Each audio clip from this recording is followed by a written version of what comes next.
Tunazidi kusonga mbele na sehemu hii ya 4 ya simulizi nzuri inaitwa Katika Penzi na Wakala wa Shetani, iliyoandikwa na mtunzi Hashim Aziz.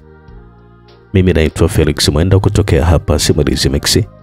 Nambari zetu ni 0677 062 012. Kama unakumbuka vizuri, sehemu iliyopita, sehemu ya 3 tulipoishia, ilikuwa ni pale ambapo tuliona kwamba Samantha ilikuwa ni siku nyingine tena ambayo alikuwa anaelekea kazini kama kawaida. Kilichoendelea, karibu sana katika sehemu hii ya 4.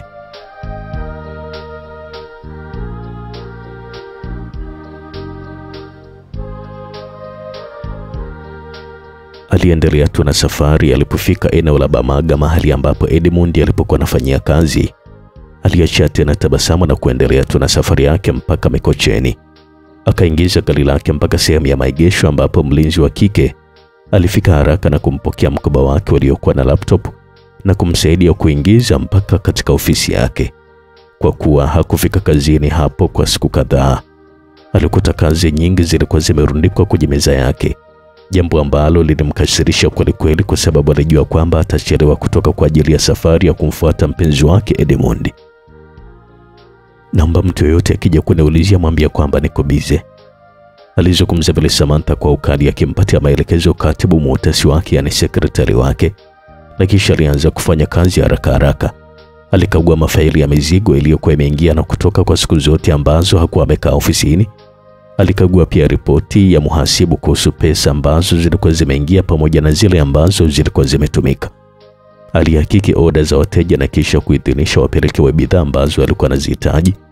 Na kisha mara baada ya hapo, akiwa ameshapunguza karibu nusu ya mafaili ambayo alikuwa anatakiwa kuyakagua, alimuita sekretari wake. Nimepunguza kazi kidogo hapa, lakini nimepata dharura, nataka kutoka mara moja. Baba kama ataniulizia mwambie tu kwamba nimekwenda kwenye kikao cha bodi ya wakurugenzi. Hizo kazi nyingine zilizobaki nitakuja kumalizia baadaye nikisharudi, alizungumza vile Samantha, na huko alikuwa anachezea tu funguo ya gari kwenye mkono wake. Mara baada ya kumpatia maelekezo hayo, sekretari wake alitoka mpaka kwenye maegesho ya magari, akaingia kwenye gari lake na safari ya kuelekea Bagamoyo ilianza mara moja. Kabla hajafika mbali, aliingia kwenye supermarket na kisha kununua zawadi mbalimbali kwa ajili ya Edmund, na kisha akawa anaendelea tu na safari. Njia nzima alikuwa anaendelea tu kumwaza Edmund. Mara baada ya safari iliyochukua takriban dakika 40, tayari Samantha alikuwa ameshawasili huko Bagamoyo. Alikwenda kupaki gari lake kwenye hoteli moja maarufu kwa ajili ya usalama, na kisha alikodi bodaboda aliyompeleka mpaka kijijini kabisa ambako alikuwa anaishi mganga Shiwinga. Mara baada ya kuwasili, Samantha na Edmund kama kawaida waligandana kama ruba kwa dakika zisizopungua 5. Walikuwa nabusiana tu na kukumbatiana, na huku kila mmoja alikuwa na furaha ya ajabu. Mganga Shiwinga aliwaachia nafasi, yeye aliendelea tu na shughuli zake nyingine za kuandaa dawa, na huku tabasamu pana lilikuwa limeshanua tu kwenye uso wake. Mara baada ya kila moja sasa kutulia, mganga Shiwinga hakutaka kupoteza muda. Aliwaingiza sehemu ya kufanyia tahajudi na kazi ilianza. Tofauti na jana yake ambapo wawili wale walianza kufanya meditation kwa mara ya kwanza, safari hii walikuwa wanaonekana kwamba walikuwa na utulivu zaidi.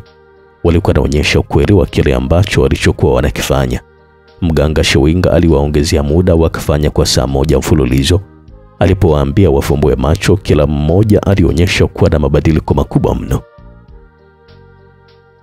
Baba, mbona sasa naona najisikia kama hivi? Unajisikiaje kwani Edmund? Najiona kama nimekamilika mno. Zile hofu, wasiwasi, mashaka na hisia za namna kama hiyo naona hazipo tena. Akili yangu imetulia sana mganga, na nahisi kujiamini mno kuliko kipindi chochote katika maisha yangu. Kwa wewe upende kuwa hivyo ama? Napenda sana babu, lakini mbona sijawahi kuwa hivi?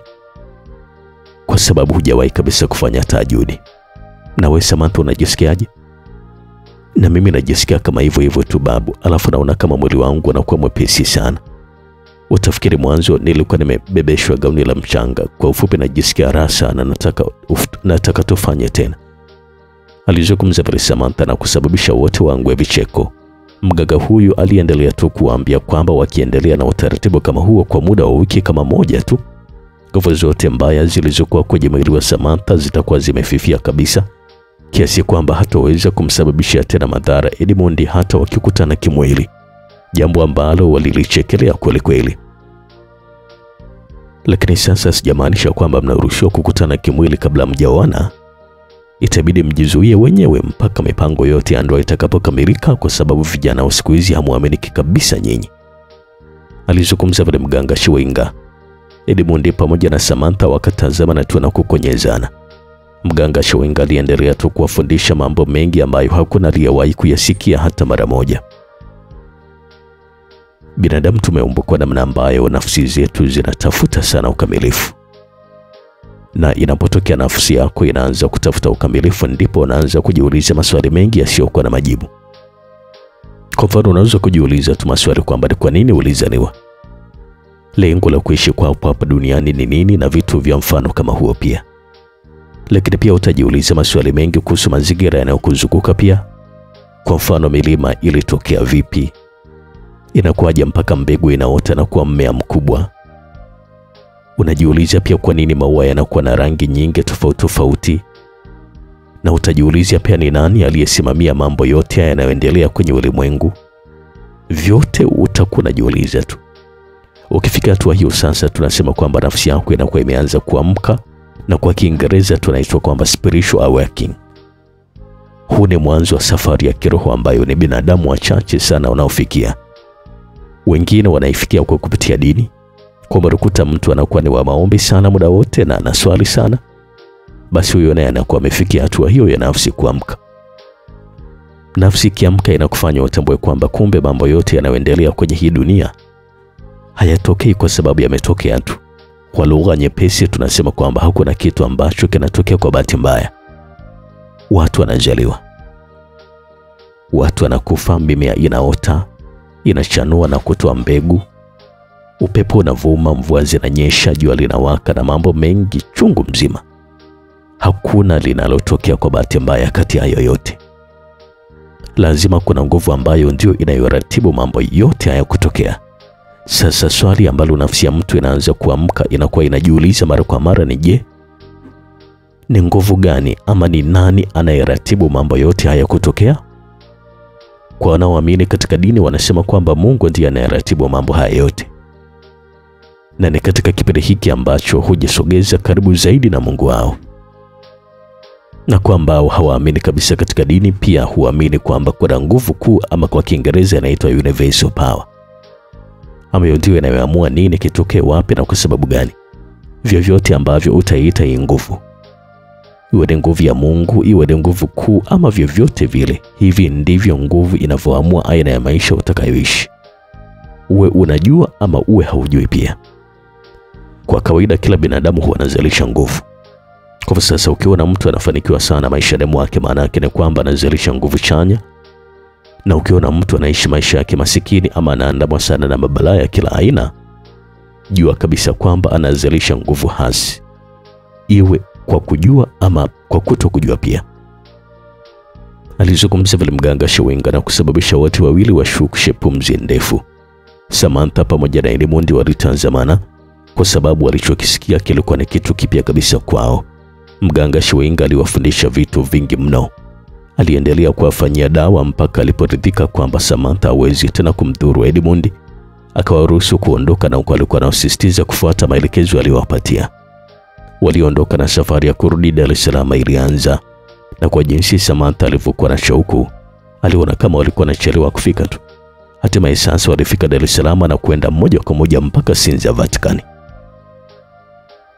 Edmund, niambie mpenzi wangu, kusema kweli mimi nimefurahi sana mganga Chewinga alivyotusaidia na kurahisisha kazi. Unajua, nilipokuwa nafikiria kuendelea kukusubiri kwa siku 40 nilikuwa najisikia vibaya sana.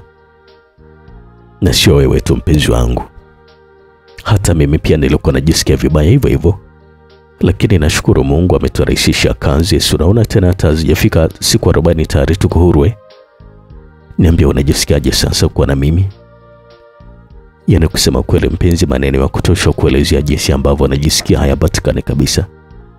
Kiufupi ni kwamba nakupenda sana mwenzako, alizungumza vile Samantha na kumkumbatia Edmund kwa nguvu na kila mmoja alikuwa anajihisi mkondo wa ajabu ukitembea ndani ya mishipa yake ya damu. Nakupenda pia mke wangu mtarajiwa. Edmund, umenitaje? Nimekuita mke wangu mtarajiwa. Wow, jamani, nimefurahi sana kusikia ukiniita majina kama haya. Natamani sana ufike muda ambao utakuwa unaniita mke wako tena kihalali kabisa. Usijali, hilo litatemea vizuri tu, lakini kuna kitu kimoja naomba nikuulize. Uliza tu mpenzi wangu. Alizungumza vile Samantha, na huko alikuwa anamtazama tu Edmund kwa macho ya kama mtu ambaye alikuwa anasikia usingizi hivi. Siku ile ulisema kwamba umepata nyumba Masaki, lakini hapa ni Sinza Vatican, imekuwaje tena? Alafu nanihakikishia vipi usalama wangu, maana babako akijua kwamba niko hapa uone kwamba huo utakuwa ni mwisho wa maisha yangu kabisa? Ni kweli kabisa Edmund, kuna nyumba nyingine nimepanga Masaki kule na ina kila kitu ndani pia, lakini nahisi kama baba alituma watu wanichunguze siku wakati nahamisha samani ambazo nilikuwa nimenunua kwa ajili yako. Machari akanicheza kwa sababu namfahamu vizuri kabisa baba yangu. Akishatilia mashaka jambo lazima taufahamu ukweli tu, na ndio maana nikaamua kutafuta kwingine huku kwenye mchanganyiko wa watu kidogo. Maskini mpenzi wangu, lakini si unatumia pesa nyingi sana kwa ajili yangu? Usijali kabisa mpenzi kuhusu pesa. Kwanza nilipanga kwamba ukirudi tu ndio utafute madalali, halafu aipangisha ile nyumba ya kule kwa mteja mwingine mpaka kodi yangu itakapoisha. Mara baada hapo sasa ndio tutatafuta nyumba kubwa zaidi ili kusudi tuchanganye vitu vya kule na huku, kwa sababu nataka kujenga familia na wewe mpenzi wangu. Kwa hivyo namaanisha kwamba na kule kuna vitu kama hivi huku, au ndio kuna vitu kama vya huku tu? Alafu nauliza kama hivi kwani umeviona vyote? Hebu njoo na kutembeze ujione mwenyewe huko ndani. Alizungumza vile Samantha, na kisha kumpiga Edmund kimahaba mgongoni, na kisha kumshika mkono wa Edmund. Akaanza kumtembeza kuanzia jikoni, wakaenda sehemu ya kulia chakula, walikwenda bafuni pamoja na chooni, wakarudi tena sebuleni, na mwisho wa siku waliingia kwenye chumba cha kulala. Hapa ndio tutakapokuwa tunalala sasa. Wow. Kusema kweli kabisa sijawahi kulalia kitanda kikubwa na kizuri kama hiki. Alizungumza vile Edmund na kujirusha juu ya kitanda kikubwa cha kisasa. Samantha naye sasa akamfuata kwa juu, wakawa wananesanesa juu ya godoro kubwa, na huku kila mmoja alikuwa anaonyesha kwamba alikuwa na furaha kubwa kulikweli ndani ya moyo wake. Samantha ndiye aliyekuwa ni mtu wa kwanza kabisa kuanza uchokozi. Akamsogelea Edmund wakiwa wamejilaza pale pale juu ya kitanda. Taratibu akausogeza mdomo wake karibu na ule mdomo wa Edmund. Waligusanisha ndimi zao, na kitendo kilichosababisha Samantha anze kuhema kwa nguvu mithili ya mtu aliyotoka kukimbia mbio za mita 100. Hali haikuwa tofauti sana kwa Edmund pia, japokuwa vyumba hivyo vilikuwa na kiyoyozi. Akajikuta kijasho chembamba kilikuwa kinamtoka. Hakutaka kabisa kuamini kwamba hatimaye ile siku ambayo alikuwa anaisubiria kwa hamu kubwa, eti hatimaye ilikuwa imewadia. Na kwa jinsi alivyokuwa anampenda msichana huyu kwa dhati kutoka ndani kabisa ya moyo wake, hakutaka kabisa kulanza damu. Akamsogeza karibu zaidi na kisha kumkumbatia kwa nguvu, na huku alikuwa anaendelea tu kugandana kama ruba. Japokuwa Edmund hakuwa nefunde kwenye uwanja ule wa kikubwa, lakini alijikakamua kweli kadri ya vile ambavyo alikuwa anaweza. Hali ilikuwa vile vile pia kwa Samantha, japokuwa hiyo haikuwa ni mara yake ya kwanza kabisa kubaki wawili tu na mwanaume chumbani. Lakini mara zote alikuwa anafanya hivyo kwa ajili ya kazi maalum ambayo alikuwa ametumwa tu na baba yake. Alikuwa hajawahi kabisa kuwa na hisia kama ambazo alikuwa nazo siku hii ya leo. Hata wanaume wote aliowahi kuwa nao mara kadhaa chumbani walikuwa naishia kumbusu tu na kumkumbatia, na kisha kitimiza kile ambacho alichokuwa ametumwa na baba yake, anavaa nguo zake na kisha kuondoka. Lakini siku hii ya leo hali ilikuwa ni tofauti kabisa. Kutoka ndani kabisa ya moyo wake alikuwa tayari kumruhusu Edmund avuke mipaka ambayo hii hakuna mtu aliyewahi kuivuka tangu azaliwe. Kila mtu alikuwa anavuta pumzi ndefu, na huku mapigo ya moyo yalikuwa yanaongezeka kasi. Edmund. Samantha aliita vile kwa sauti ya kunong'ona iliyotokea puani kabisa. Akajibiwa kwa sauti ya kugugumia hivi na Edmund. Samantha akaendelea tu kuzungumza. Hivi ni kweli kabisa unanipenda? Nakupenda sana, tena zaidi ya sana. Kukupatia mwili wangu au utauchezea na kuacha kweli? Na kwa pia Samantha kwamba utakuwa peke yako ndani ya moyo wangu, niamini mimi.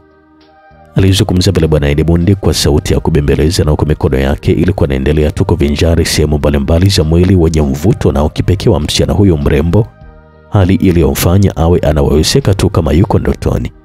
Kadri muda ulivyokuwa unazidi kwenda mbele, ndio hali ilivyokuwa inazidi kubadilika kwa kila mmoja. Edmund sasa akawa na meza mate kama fisi ameona mfupa. Kwa ujanja wa hali ya juu kabisa alifanikiwa kumsaula Samantha, na kisha naye alifanya vile vile. Muda mfupi mbele wote walikuwa wamevaa suti za kulalia tu. Waligandana tena kama ruba, na safari hii kila mmoja alikuwa anahisi vilivyo joto la ngozi ya mwenzake. Miguno ya kimahaba ilikuwa inaendelea tu kusikika hapa na pale, na huku hisia tamu za mapenzi zilikuwa zinaendelea tu kupita kwenye kichwa cha kila mmoja. Kufumba na kufumbua, sijui Edmund alifanya kitu gani. Akampindua Samantha pale pale, na sekunde chache mbele msichana huyu alionekana kuuma meno kama mtu aliyekuwa anaugulia maumivu makali kuliko kawaida. Lakini Edmund hakujali chochote kile. Alitumia nguvu kubwa, na hatimaye sasa alifanikiwa kuvunja ngome imara ya mpinzani wake. Samantha alishindwa kabisa hata kujizuia na kupiga makelele kwa nguvu. Alikuwa anaugulia maumivu makali ambayo alikuwa anayahisi, lakini bado Edmund hakujali kabisa. Aliendelea tu kufanya kile ambacho alikuwa anakifanya. Ilibidi sasa Samantha atumie nguvu, akamtoa na kisha kumsukumia Edmund pembeni, na huku alikuwa anaendelea tu kuugulia maumivu makali. Mungu wangu, yani kumbe ulikuwa unasema kweli. Nakushukuru sana Samantha kwa zawadi kama hii ulioamua kunipatia mimi. Alizungumza vile Edmund, na huku alikuwa anaonyeshwa kushtushwa kweli na kile ambacho alikuwa amekiona pale kitandani. Eneo la hoteli lilikuwa limebadilika na kuwa kama machinjoni. Rangi nyekundu ilikuwa imesambaa kila sehemu. Samantha hakumjibu chochote Edmund zaidi tu ya kuendelea kuugulia maumivu makali. Ilibidi sasa Edmund aanze kazi nyingine ya kumbembeleza, lakini bado haikuwa rahisi kabisa. Samantha alionyesha kumchukia mno Edmund kwa wakati ule, na hakuwa anataka kabisa hata kumsikia. Edmund alikuwa anaendelea tu kumbembeleza kwa maneno ya pole aliyokuwa anaonyesha kumwingia msichana huyu. Taratibu hasira zake zote zikaanza kupungua, lakini bado hakuwa anahitaji kabisa Edmund amguse, na huko alikuwa anamlaumu kwa kutokumwonea huruma. Hivi sasa unafikiria hapa mimi nitarudi vipi nyumbani? Alizungumza pale Samantha kwa sauti ya chini ambayo hii ilikuwa inaonyesha bado alikuwa kwenye maumivu makali. Kabla hata Edmund hajajibu chochote, simu ya msichana huyo alianza kuita mfululizo. Awali hakutaka kabisa hata kuisikia, lakini alipoona inaendelea kuita ilibidi sasa muagize Edmund amchukulie, kwa sababu hakuwa hata na uwezo wa kuinuka pale ambapo alikuwepo. Vipi, uko wapi we mtoto? Nataka urudi nyumbani haraka iwezekanavyo, na kupatia dakika 10 tu uwe hapa nyumbani. Aling'aka vile babake na Samantha, na kabla hajajibu chochote tayari simu ile ilikuwa imeshakatwa. Vipi tena mpenzi? Baba anafoka hatari. Sasa itakuwaje? Hebu fanya haraka basi, nenda hapo dukani kaninunulie dawa inaitwa Frama X. Inasaidia sana kupunguza maumivu. Ni lazima nirudi nyumbani sasa hivi, naonyesha kwamba kuna tatizo kubwa kule. Alizungumza vile Samantha kwa sauti ambayo ilikuwa inaonyesha kwamba bado alikuwa anaugulia tu maumivu. Haraka sasa Edmund alikimbilia bafuni, na muda mfupi mbele alitoka, na huko alikuwa ameshaoga vizuri. Akajiandaa haraka na kutoka kuelekea dukani, na kwa kuwa alikuwa ni mgeni pale mtaani, ilimlazimu sasa kuuliza kwa wenyeji. Akaelekezwa ambapo muda mfupi mbele tayari alikuwa ameshapata ambacho alikuwa ameagizwa. Akarudi ndani na kumkuta Samantha naye alikuwa ameshaenda kuoga. Akawa sasa anajiandaa, na muda mfupi baadaye tayari alikuwa ameshamaliza akanywa dawa. Inabidi sasa ujifunze kuendesha gari bwana, huone kama sasa hivi ungenisaidia kunipeleka mpaka nyumbani. Yani hapa naumwa sana, najikaza tu. Alizungumza pale Samantha akiwa anamkumbatia Edmund na kumbusu mdomoni kimahaba, na kisha waliagana. Usiende popote pale, fungo zile pale mezani. Alizungumza pale Samantha na kutoka, na huko alikuwa anajivuta mpaka kwenye gari lake ambalo hili alikuwa amelipaki nje ya nyumba hiyo. Aliingia na kisha kuondoka kwa kasi kuelekea nyumbani kwao. Huku nyuma Edmund alibaki tu, alikuwa anacheka mwenyewe tu kama mwenda wazimu. Hakuwa anataka kabisa kuamini kwamba kweli Samantha alisha uwezo mkubwa wa kipesa na urembo ambao walikuwa nao. Eti hakuwa akimjua kabisa mwanaume mpaka umri huo. Kwake ulikuwa ni zaidi ya ushindi. Akajiapiza kabisa kwamba atampenda kwa moyo wote msichana huyo na kujiepusha na jambo lolote ambalo lingeweza kumuumiza moyo. Haraka sasa alibadilisha mashuka chumbani kwake na kwenda kuyaweka bafuni kwa ajili ya kuyafua, na kisha kwa mara nyingine tena alianza kukagua kitu kimoja baada ya kingine ndani ya nyumba hiyo. Maisha aliyokuwa anaishi mwanzo yalikuwa ni tofauti kabisa na maisha mapya haya. Kila kitu kwake Bwana Edmund kilikuwa ni kigeni. Akajikuta alikuwa anapiga magoti na kuinua mikono yake juu kama ishara ya kumshukuru Mungu wake, kwa sababu japokuwa alikuwa na ndoto za siku moja kuishi maisha ya kifahari kama hayo, lakini alikuwa anajua kabisa kwamba isingekuwa rahisi kuyafikia kama ambavyo ilivyokuwa imetokea. Mara baada ya kuridhika sasa, alienda kukaa kwenye masofa ya kifahari pale sebuleni. Aliwasha TV yake kubwa ukutani, flat screen, akawa anaendelea tu kucheka mwenyewe. Wakati mwingine alikuwa anajihisi yupo kwenye ndoto tamu ambayo itaisha muda wowote ule. Umefanya kitu gani Samantha? Kwani vipi baba? Kwa nini unauliza? Unaweza kuniambia ulikuwa wapi na ulikuwa unafanya kitu gani? Usinifiche chochote kwa sababu kila kitu mimi nakijua. Nilikuwa kwa rafiki yangu Aneti baba, leo ni birthday yake, kwa hivyo nilikuwa nimeenda tu kumwishi happy birthday. Usinidanganye Samantha, najua kila kitu ambacho umefanya.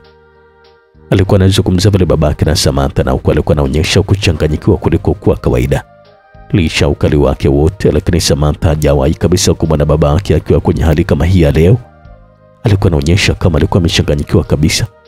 Alikuwa anazungumza peke yake kama mwenda wazimu tu, na huko alikuwa anatembea kutoka kona moja sebule hii akawa sasa anazungumza peke yake tu kama mwenda wazimu, na huko alikuwa anaonekana akitembea kutoka kona moja ya sebule mpaka nyingine.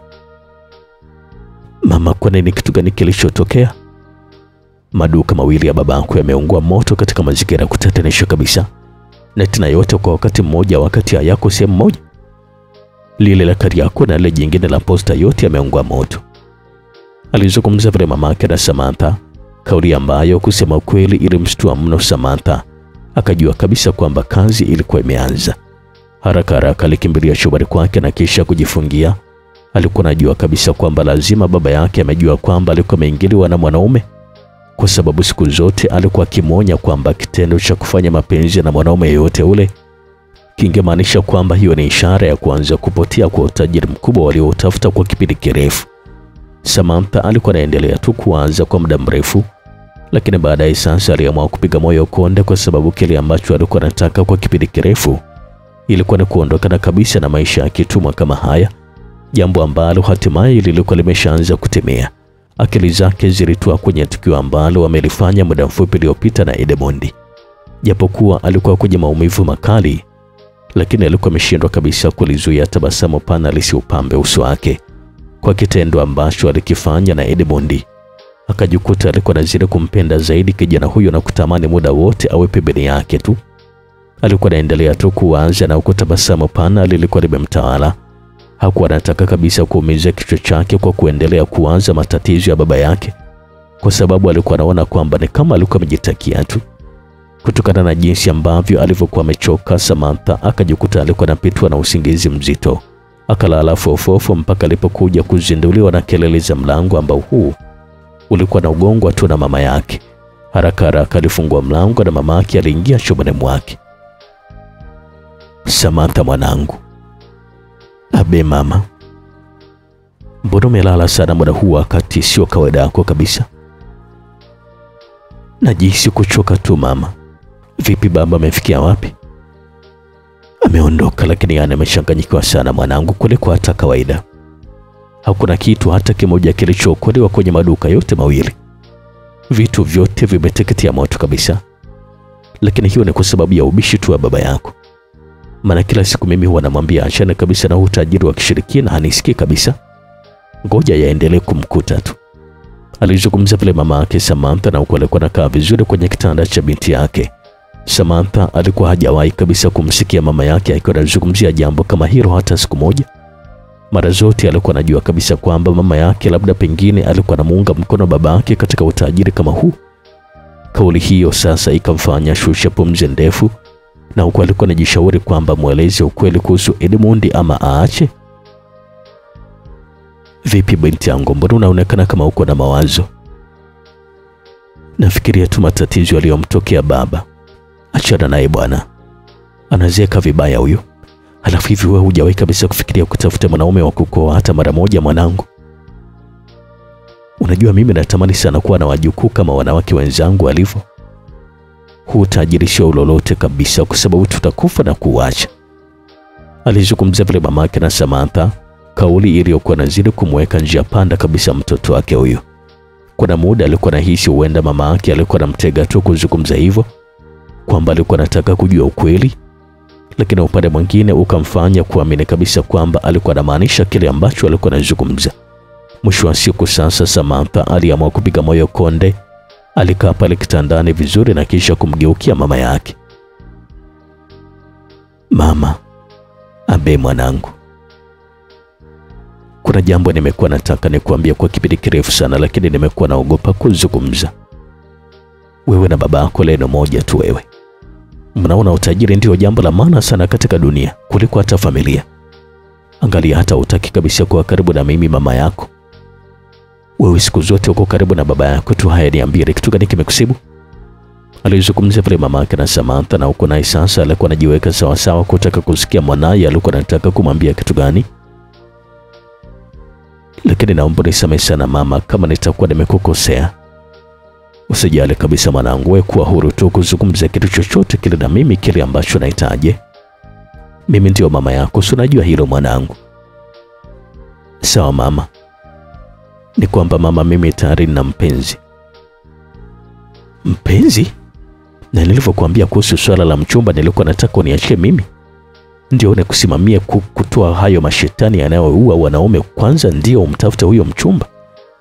Wewe unajua matatizo yako lakini mwanangu ama? Sasa huyo naisi atakufa kama wengine wanavyokufa ama? Hapana, hataweza kufa mama. Kuna jambo nimefanya, lakini nakuomba sana usimwambie mtu yoyote ule, hususan baba mama.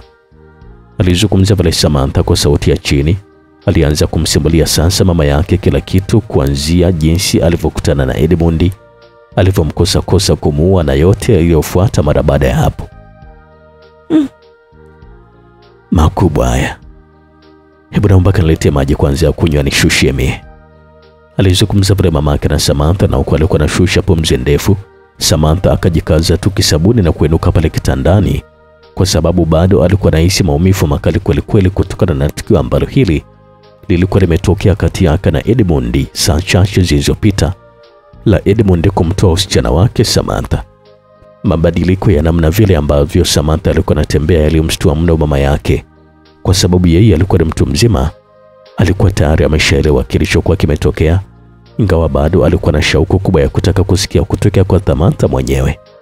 Muda mfupi mbele sasa Samantha akarejea akiwa na chupa ya maji baridi pamoja na glasi, akammiminia mama yake na kisha akarudi kukaa kitandani. Mama yake akayanywa maji hayo na huko alikuwa anaendelea tu kumchunguza kwa macho ya udadisi. Alipomaliza alikaa vizuri tena pale kitandani na kumgeukia Samantha. Na kuna jambo moja bado hujaniambia ukweli. Jambo gani tena hilo mama? Hujamaliza kuniambia kuhusu wewe na huyo Edmund wako, imekuaje? Mmeshawahi kukutana kimwili mara ngapi? Aliuliza vile mama yake na Samantha, na huko alikuwa amemkazia macho tu mtoto wake. Swali hilo likamshtua sana Samantha, kwa sababu alijua kabisa kwamba mama yake alikuwa ameshamshtukia, na miongoni mwa mambo ambayo alikuwa akimonya mara kwa mara ilikuwa ni kutokutana kabisa kimwili na mwanaume yoyote yule. Mbona ujibu kitu ambacho nimekuuliza? Mama yake Samantha alikuwa anazidi kumbana binti yake kwa maswali kama hivyo. Samantha sasa alikuwa anang'ata tu kucha, na huko alikuwa anaogopa hata kumtazama mama yake usoni mara baada ya kumbana sana kwa maswali. Ilibidi sasa Samantha awe mkweli kabisa, akamwambia tu kwamba siku hiyo ilikuwa ndio mara yao ya kwanza kabisa kukutana. Nilijua tu. Yaani pale niliposikia tu kwamba maduka mawili ya baba yako yameungua moto, nilijua tu. Kwa sababu gani? Si ajabu hata yeye mwenyewe anajua, na ndio maana amechanganyikiwa sana. Umekosea kabisa mwanangu. Umefanya kosa kubwa sana nakwambia. Naomba nisamehe sana mama. Mimi sio tatizo kabisa mwanangu. Lakini baba yako unajua kabisa kwamba anaweza hata kukuua. Ilibidi uniambie kabla hujafanya, majanga makubwa sana yanaweza kutokea mwanangu. Alizungumza vile mamake na Samantha, na huko naye sasa alikuwa anaonyesha kuchanganyikiwa mno. Ukimya mkubwa ulipita kati yao. Walikuja kuzunduliwa na kelele za mlango uliokuwa unagongwa kwa nguvu. Wakajua kabisa kwamba kazi itakuwa imeanza, kwa sababu huyu ambaye alikuwa anagonga hakuwa mwingine zaidi ya baba yake tu na Samantha. Fungua kabla sijavunja kabisa huu mlango mimi, alifoka vile baba yake na Samantha. Ilibidi sasa mama yake na Samantha ndio ainuke na kisha kufungua mlango ule ambao Samantha alikuwa ameufunga kwa ndani wakati alipokuwa anampelekea maji mama yake. Na kumbe wewe pamoja na binti yako ndio mnafundishana ujinga, si ndio manake? Alifoka vile baba yake Samantha mara baada ya kumkuta mke wake alikuwa ndani ya chumba cha binti yao. Mwenzetu vipi tena, mbona umekuwa hivyo? Hebu tulia basi utueleze ni kitu gani ambacho kimetokea. Wewe pamoja na binti yako mnajua kitu gani ambacho kimetokea? Mnajua kabisa kitu gani ambacho umefanya?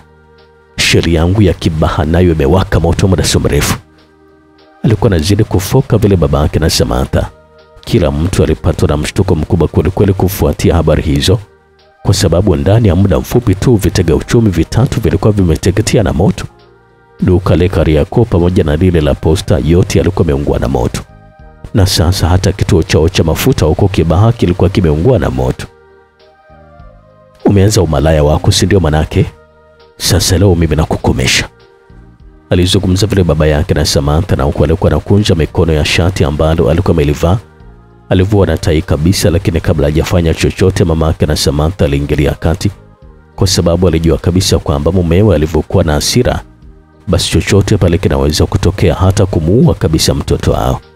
Kitendo cha yeye kuingilia kati na kuanza kumtetea Samantha ilikuwa ni sawa na kumwagia petroli kwenye moto unaoanza kuwaka. Kwa jaziba kama falu alijeruhiwa babake na Samantha sasa alimkamata mke wake. Alianza kumshushia kipigo kikali kweli kwa hasira. Samantha alitumia upenyo huo sasa kuchoropoka. Alichokumbuka kubeba ilikuwa ni pochi yake ndogo tu. Alitoka mbio mpaka nje, na huko alikuwa pekupeku kabisa. Alikimbilia mpaka getini, jambo ambalo likamshangaza kweli hata mlinzi kule nje. Vipi, kuna kitu gani Samantha, mbona unakimbia hivyo? Baba anamua mama huko ndani, naomba nifungulie geti mimi, alizungumza vile Samantha haraka. Sasa mlinzi huyo bila kufikiria mara mbili akamfungulia Samantha mlango. Japokuwa alikuwa anasikia maumivu makali sana Samantha, lakini alikuwa anajikaza tu na kukimbia mpaka barabarani. Na kwa bahati nzuri kuna pikipiki ilikuwa inakuja muda ule. Akaipungia mkono kwa nguvu, na huko alikuwa ameshakanyikiwa na pikipiki ile ilisimama. Kabla hata hajapanda akasikia geti lilikuwa linafunguliwa. Alimuona baba yake alikuwa anatoka mbio kwa ajili ya kumfukuza. Haraka alipanda kwenye bodaboda na kumuhimiza dereva huyo kuondoka kwa kasi kubwa, jambo ambalo aliweza kufanikiwa vizuri tu. Aliondoa pikipiki kwa kasi kubwa na kumwacha babake na Samantha mita chache nyuma.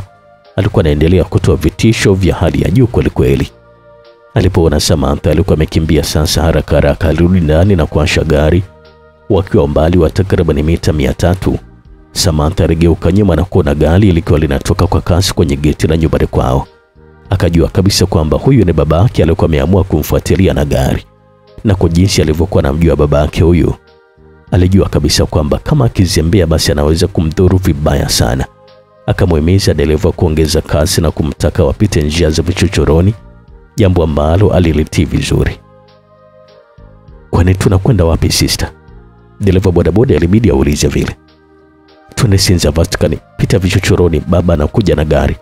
Ukinifikisha vizuri nitakupatia kiasi chochote cha pesa ambacho utakuwa unataka wewe, alizungumza vile Samantha, na huko alikuwa na hema kwa nguvu. Utulivu ulikuwa umemwisha kabisa.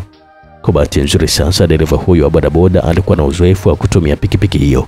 Alifanya kama mteja wake alivyokuwa anamuomba, na muda mfupi mbele wakawa wameshampoteza kabisa baba yake Samantha. Bodaboda ilikuwa nakatiza vichochoroni kwa kasi kubwa, hadi ambayo ilimshtua kweli kila ambaye alikuwa anaiona. Kijana, na bosi, unahitaji usafiri? Kuna bodaboda imepita sasa hivi hapa kwa kasi kubwa sana, imeelekea huko vichochoroni. Vipi, umeiona? Ndio nimeiona mzee. Nataka ufanye kila ambacho naweza kuhakikisha tunaikimbiza mpaka tunaipata hiyo bodaboda. Nitakupatia pesa yoyote ambayo utakuwa unahitaji. Hili gari naweza nikalipaki hapa? Hakuna shida mzee, unaweza kulipaki tu kwa sababu kuna ulinzi wa kutosha hapa, ingawa itabidi ulipie sasa. Sekunde chache baadaye baba yake na Samantha naye alikuwa juu ya bodaboda. Alikuwa anaifuata ile njia ambayo yule dereva aliyempakiza mwanae Samantha alikuwa amepita. Akawa sasa anamuhimiza dereva kuzidi kuongeza kasi zaidi. Dereva bodaboda ambaye alikuwa amempakiza Samantha alikuwa anazidi kuchanja mbuga. Alikuwa anakatiza mitaani kwa kasi kubwa, na huko alikuwa anatumia uwezo wake wote kuhakikisha anatimiza kile ambacho alikuwa ameambiwa na mteja wake. Huku nyuma dereva mwingine ambaye alikuwa amembeba babake na Samantha naye alikuwa anakimbiza pikipiki kwa kasi kubwa kweli kweli kujaribu kuwafuata kina Samantha. Kila ambapo alikuwa anahisi kwamba alikuwa amepotea, alikuwa anasimama na kuuliza kwa wenyeji kama walikuwa wameiona bodaboda yote iliyopita kwa kasi katika eneo hilo, na wakawa wanaelekezwa vizuri na kisha wao kuendelea tu kuifuata. Safari ilikuwa inaendelea vizuri kwa kasi kubwa, utadhani madereva wapo kwenye mashindano ya mbio za pikipiki maarufu duniani kama MotoGP, lakini haikuwa hivyo. Mara baada ya kukimbizana kwa mbali mrefu, dereva ambaye alikuwa amembeba Samantha alifanikiwa kuwapoteza kabisa maboya mara baada ya bodaboda nyingi kadhaa kuingia katikati yao. Washenzi kabisa hawa. Lakini mimi najua wameelekea wapi, hebu geuza bodaboda tuelekee Masaki, alizungumza vile babake na Samantha kwa hasira kweli mara baada ya kugundua kwamba tayari walikuwa wamewaacha kwenye mataa. Dereva huyu wa bodaboda alifanya kama ambavyo alikuwa ameambiwa. Safari ya kuelekea Masaki sasa ilianza. Upelelezi wa chini aliyokuwa ameufanya mzee huyu kwa kutumia vijana wake wa kazi ulifanya ajue kabisa kwamba siku mwanae alipotoa pesa nyingi kule benki kwa mara ya kwanza, alionekana alikuwa anazungumza na madalali wa nyumba wa Masaki kule. Mara baada ya kufuatilia zaidi, alifanikiwa kuifahamu mpaka nyumba ambayo alikuwa amepangisha, japokuwa hakuwa anataka kabisa kuonyesha dalili zozote kwamba alikuwa anajua mwanae anafanya kitu gani. Alichokuwa anasubiria ilikuwa ni kwenda katika muda ambao Samantha hajategemea, ili kusudi ya baini ukweli wa kile ambacho alikuwa anakifanya. Mara baada ya bodaboda kukimbia kwa muda mrefu, hatimaye sasa waliwasili Masaki. Akamweleza bodaboda huyo kwenda moja kwa moja mpaka kwenye nyumba ambayo alikuwa na taarifa kwamba Samantha ndiye alikuwa mpangishwaji wa nyumba hiyo. Huyu Yesi anajifanya mjanja Sasa leo ndo nitamdhihirisha kwamba mimi nina akili zaidi yake. Alikuwa anazungumza pale tu babake na Samantha akashuka kwenye bodaboda akiwa amevimba kwa hasira kweli kama faru aliyejeruhiwa. Alitembea haraka na kwenda mpaka kwenye mlango wa nyumba hiyo, akaanza kugonga kwa nguvu na huko alikuwa anataja jina la Samantha. Mara baada ya kufanikiwa kuacha dereva bodaboda na baba yake, Samantha sasa alimwamuru dereva wake kupita njia ya kuzunguka, na hatimaye waliwasili Sinza Vatican bila kushtukiwa kabisa, kwa kuhofia kwamba dereva huyo akibanwa anaweza kueleza ukweli mahali ambako alikompeleka Samantha. Basi Samantha akajifanya alikuwa anaelekea upande mwingine kabisa. Alipohakikisha dereva huyo wa bodaboda alikuwa ameshaondoka, haraka alikimbia mpaka pale kwenye nyumba ambayo alikuwa amepanga. Edmundi aliyokuwa anatazama TV kwa kujiachia muda ule akiwa amejilaza kwenye masofa pale sebuleni, alishtuka kweli mara baada ya kusikia mlango ulikuwa unagongwa kwa nguvu. Haraka aliinuka na kisha kwenda kufunua pazia, akachungulia nje kusudi kuona ni nani ambaye alikuwa anagonga mlango kwa namna ile. Samantha, Mungu wangu, alizungumza pale Edmund mara baada ya kumwona mpenzi wake huyo akiwa katika hali isiyokuwa ya kawaida. Haraka sasa alifungua mlango ambapo Samantha aliingia kwa kasi. Miguuni alikuwa peko kabisa na alikuwa hajajipamba kama ilivyo kawaida yake kila ambapo anapokutana. Edmund akajua kabisa kwamba lazima kuna tatizo kubwa litakuwa limetokea. Vipi tena mpenzi wangu? Edmund, naomba ufunge milango yote, funga kwa funguo na uzime kila kitu ndani, alizungumza pale Samantha na kupitiliza mpaka chumbani. Edmund alikuwa anazidi kupigwa na butwa kabisa.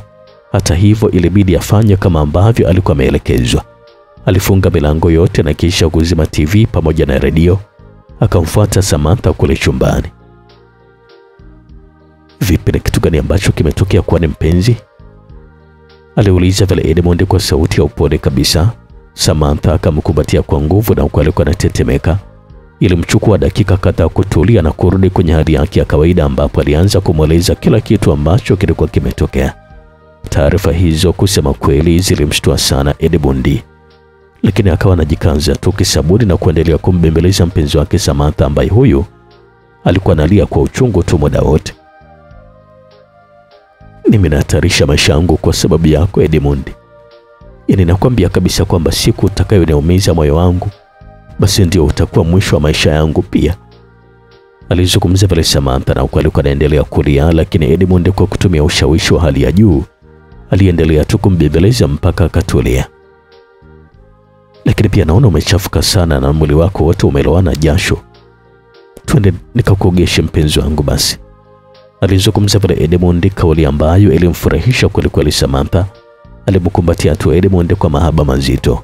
Edmund alitimiza wajibu wake kwa sababu alikuwa anajua kwamba ni mambo gani yanayoweza kumfanya Samantha karudi kwenye hali yake ya kawaida.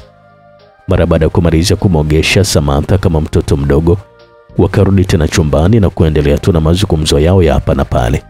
Na huku mara kwa mara msichana huyu mrembo alikuwa anamsisitiza kwamba siku akigundua kwamba ana mwanamke mwingine, basi atayakatisha maisha yake kwa kujiua mwenyewe. Ndani ya muda mfupi tu aliyokuwa na Edmund, Samantha alikuwa amesahau kabisa kila kitu ambacho kilikuwa kimetokea. Wakawa sasa wanapiga stori za kucheka kwa furaha. Muda ulikuwa na yoma tu na tamaa giza la jioni likawa limeingia. Leo mimi nataka nilale na wewe hapa. Siwezi kabisa kurudi nyumbani kwa sababu najua bado baba ana hasira kali juu yangu mimi. Anaweza hata kunemeza nikiwa mzima. Alizungumza vile Samantha, wazo ambalo Edmund alileunga mkono tu, kwa sababu hata yeye alikuwa anajisikia raha kweli kukaa karibu na msichana mrembo kama huyu aliyekamilika kwa kila kitu. Samantha alikuwa ni msichana mrembo kweli. Mara baada ya kugonga mlango kwa muda mrefu bila kupata majibu yoyote, baba yake na Samantha sasa aliamua kusogea pembeni na kuanza kuichunguza vizuri nyumba hiyo. Hata hivyo hakuona kabisa kama kulikuwa na dalili ya kuwepo kwa mtu yoyote ndani yake. Alimfuata ule dereva wake wa bodaboda ambaye bado alikuwa anamsubiri, akamwelekeza kumpeleka mpaka kwenye mgahawa mmoja uliokuwa jirani na eneo hilo, ili kusudi wawe wanafuatilia kama kuna mtu yoyote ataingia kwenye nyumba hiyo ama la. Hata hivyo mara baada ya kukaa kwa zaidi ya dakika 40 na lisali zima, hakukuwa na dalili za mtu yoyote kuingia wala kutoka kwenye nyumba hiyo. Twende tu nirudishe pale ambapo umenitoa na tutarudi tena hapa baadaye. Alizungumza vile babake na Samantha, na huko alikuwa anaonyesha kuwa na hasira kali kweli. Safari ya kurejea Upanga ikaanza, na huku njia nzima alikuwa anaendelea tu kuangaza macho huku na kule kama ataweza kumwona mtoto wake Samantha. Dakika chache baadaye sasa tayari walikuwa wameshawasili pale ambapo alikuwa ameliacha gari lake. Akamlipa dereva bodaboda pesa zake na kisha akachukua gari yake na kurudi nyumbani kwake. Alipoingiza gari tu na kuingia ndani, alishtushwa na hali ambayo alikuwa amemkuta nayo mke wake, ambaye huyu alikuwa amelala tu sebuleni akiugulia maumivu ya tumbo alipoumizwa na mumewe katika purukushani chumbani kwa Samantha. Kwa hali ambayo alikuwa amemuona nayo, akajikuta hasira zake zote zilikuwa zinamwisha kabisa na kuanza kujilaumu kwa kile ambacho alikuwa amekifanya. Japokuwa alikuwa anasifika kwa ukali, lakini alikuwa hajawahi kabisa kumfanyia vitendo kama hivi vya udhalilishaji mke wake hata mara moja tangu walipooana miaka mingi iliyopita. Akajikuta alikuwa anajilaumu kweli kwa kile ambacho amekifanya mzee huyu. Ilibidi sasa awe mpole tu na kumwomba radhi mke wake, ambaye huyu bila hiana alikubali tu kumsamehe. Ilibidi ampigie simu daktari wa familia hiyo, ambaye huyu alifika haraka pale nyumbani. Alianza kumpima mama Samantha kabla ya kumpatia dawa za kutuliza maumivu. Dawa alizopewa zilisaidia kumpunguza maumivu kwa kiasi kikubwa. Mumewe, ambaye sasa hasira zote zilikuwa zimeisha na kubakiwa na majuto tu, alimsaidia kumwinua mke wake na kisha wakaelekea chumbani kwao. Mke wangu, nipende kurudia tena kukuomba samahani sana kwa kila kitu ambacho kimetokea, lakini naomba unisaidie kuniambia ukweli pia. Najua lazima Samantha atakuwa ameshakwambia ukweli na mwanaume gani ambaye anamzuzua. Naomba niambie tu ama unielekeze huyo mwanaume ni nani na anaishi wapi, na niko tayari hata kutuma watu akampiga risasi afe. Siwezi kukubali kabisa utajiri wangu ninaohangaikia kwa kipindi kirefu leo hii eti upotee kirahisi kama hivi.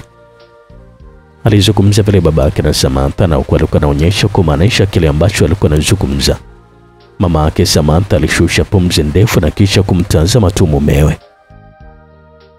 Mbona unaonekana kutokuwa na furaha kabisa Samantha? Kuna kitu gani tena mama? Si baba huyo. Mimi sina furaha tena katika maisha yangu yote. Edmund, kafanyaje tena baba? Ni yale tu ya kuingilia uhuru wa maisha yangu. Hataki kabisa kuelewa kwamba mimi kwa sasa nahitaji kuishi maisha yangu. Sihitaji tena maisha ya ajabu ya utumwa. Alizungumza vile Samantha na kuwa na malalia kifuani Edmund na kuanza kutoka na machozi yaliyokuwa yanalowanisha kifua cha Edmund. Na bila kupoteza muda Edmund alianza kumfuta machozi Samantha kwa kutumia kiganja na kisha kumshika mkono na kuingia naye chumbani ambapo alimkarisha kitandani na kuanza kubembeleza. Alipokuita alikwambia kitu gani? Aliuliza vile Edmund na alikuwa anamshika Samantha kiunoni, hali ambayo iliamsha hisia kali kweli kwa msichana huyu. Alianza kujinyonga tu badala ya kujibu swali ambalo alikuwa ameulizwa na Edmund. Unajua Edmund, umemtia hasara kubwa sana baba yangu. Mimi tena kivipi Samantha? Aliuliza vile Edmund kwa hamaki kubwa na alikuwa anamtazama Samantha kwa macho yaliyokuwa na maswali mengi. Yaani kitendo cha mimi kufanya mapenzi na wewe kimesababisha kuungua kwa maduka yote ya Kariakoo pamoja na Posta. Ndio maana Daudi alikuwa amenipigia simu kwa hasira kwamba nifike nyumbani. Alizungumza vile Samantha na kumtazama machoni Edmund na alikuwa analegeza macho na kumweka katika wakati mgumu sana Edmund. Na sasa ikawaje? Na hivi ninavyokuambia sasa hivi nimemkimbia tu baba. Hata hivyo alikuwa ananifuatilia, lakini tumempoteza tu njia nikiwa na bodaboda. Alizungumza vile Samantha na kumsimulia kwa kirefu kisa chote kilichotokea katika familia yake. Edmund alishusha pumzi ndefu na kuanza kutafakari mambo mbalimbali. Haraka sana Samantha alimshika mkono na kisha kumkumbatia, na huko alikuwa anamtaka kutokuwa na hofu kwa sababu alikuwa amejitolea muhanga kwa ajili ya penzi la kijana huyo. Walibaki wamekumbatiana tu na huko kila mmoja alikuwa anajisikilizia tu joto la mwenzake, hali ile usababisha watu wawili kujikuta walikuwa na shuka na muhemko wa ajabu. Mara baada ya kuona hali ilikuwa inazidi kuwa mbaya, Edmund alianza uchokozi kwa kumtekenya Samantha maeneo mbalimbali ya mwili wake, hali iliyomsisimua kweli msichana huyu mrembo kwa kila idara, umbo mpaka sura, na kujikuta alikuwa anamsukumia Edmund kitandani. Haraka bila kupoteza hata muda wakajikuta walikuwa kama walivyotoka kwenye matumbo ya mama zao. Walipashana joto kwa staili mbalimbali na kuanza kulisakata kabumbu bila uwepo wa refa. Hautaki kusema si ndio manake? Alikuwa anazidi kufoka vile babake na Samantha, hali ilikuwa inazidisha hofu kwa mke wake huyu, kwa sababu alikuwa anamjua vizuri kabisa mumewe. Linapokuja swala la mali haukuwa na utani hata kidogo. Alikuwa anaweza hata kumaliza uhai wa mtu, hata mwanae ama hata mtu yoyote, ili tu kuokoa mali zake. Jamani baba, Samantha binti yako hutumia muda mwingi sana kuwa na wewe.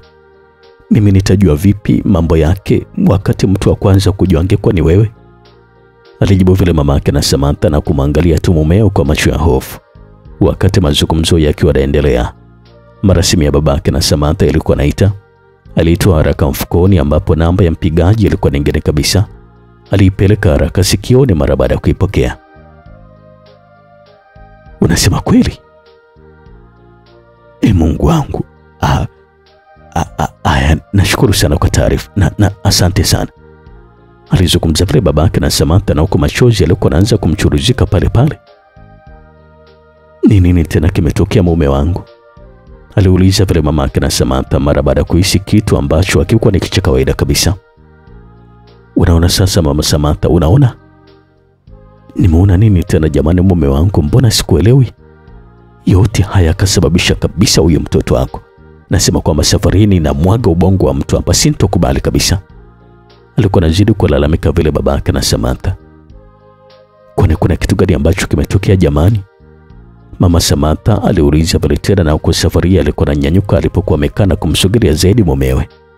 Mabasi yangu mawili yamegongana uso kwa uso na kuua abiria zaidi ya 30. Namba zaidi hapa nimepigiwa simu na afisa wa Sumatwa akinijulisha kwamba mara baada ya trafiki kufanya uchunguzi umebaini kwamba ajali hiyo inatokana na uzembe wa madereva. Kwa hivyo kampuni yangu ya usafirishaji imefungiwa kwa muda usiojulikana. Alizungumza vile babake na Samantha na kuendelea kulia kwa kwikwi nzito kweli. Basi mume wangu jikaze tu, hakuna haja ya kulia kwa sababu pesa zinatafutwa tu, tutapata nyingine. Inauma sana mke wangu nikikumbuka maisha ambayo nilikuwa naishi kabla sijapata utajiri. Sitaki kabisa kuamini kama naelekea kuyarudia tena maisha kama yale. Hatuwezi kabisa kurudia kwenye umaskini mume wangu. Na hata kama itatokea hivyo ni swala la kumshukuru tu Mungu kwa sababu yeye ndiye anayepanga kila kitu. Alizungumza vile mamake na Samantha, lakini mumewe hakuwa anamuelewa kabisa. Alikuwa anazunguka huku na kule tu ndani ya chumba hicho akiwa kama amechanganyikiwa hivi.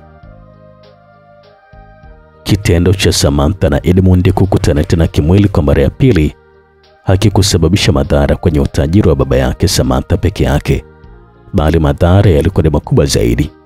Kitendo cha wawili wale kufanya mapenzi kilisababisha wanaume ambao walitolewa kafara mara baada ya kujaribu kufanya mapenzi na Samantha na baadaye kuhifadhiwa kwenye pango maalum ndani ya nyumba ya mganga Shiwinga aliyekuwa nyuma ya utajiri wa kishetani wa mzee huyo, watoroke katika mazingira ya kutatanisha na kuingia mtaani.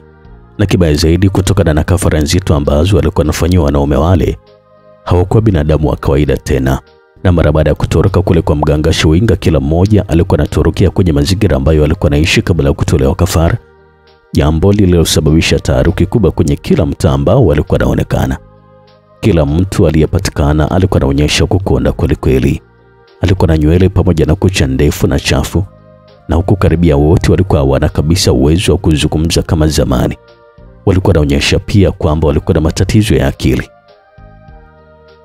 Maskini Mohamed huwezi kabisa kuamini kama ndio yule kaka Sharobaro. Alikuwa anajipenda kiasi cha kufanya awe kipenzi cha mabinti hapa mtaani. Ukimwona huwezi kabisa hata kuamini, maskini ya Mungu. Mimi si nimemwona asubuhi, anatia huruma sana jamani. Nasikia alitembea na mke wa mtu, mmewe ndio akamwendea kwa mganga. Wake za watu ni sumu sana jamani.